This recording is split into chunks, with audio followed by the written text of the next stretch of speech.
أكبر نكتة مضحكة في الحياة هي الحياة نفسها. ركز فيها كده. انت بتمر ب3 مراحل في حياتك. مرحلة المراهقة اللي هي مرحلة الطيش والتمرد والاستكشاف، وهنا بيكون عندك وقت كبير وبتكون مليان بالطاقة والحيوية، لكن مش بيكون معك فلوس.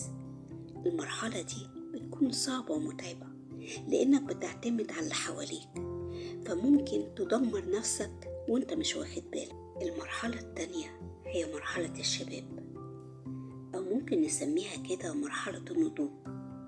انت هنا بتفرم نفسك، بتشتغل شغل أو 2 وممكن يوصلوا 3 علشان تقدر تكون نفسك.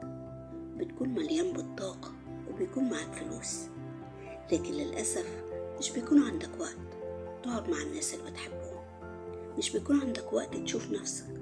وهنا فجأة العمر بيجري بيك. بتدخل بعد كده على المرحلة الثالثة اللي هي مرحلة الشيب. بتكون كونت الفلوس وبيكون عندك وقت، لكن للأسف مش بيكون عندك طاقة. كل اللي جمعته بيضيع انك تعالج صحتك من الضغوطات والاسترس اللي كنت فيها طول الوقت.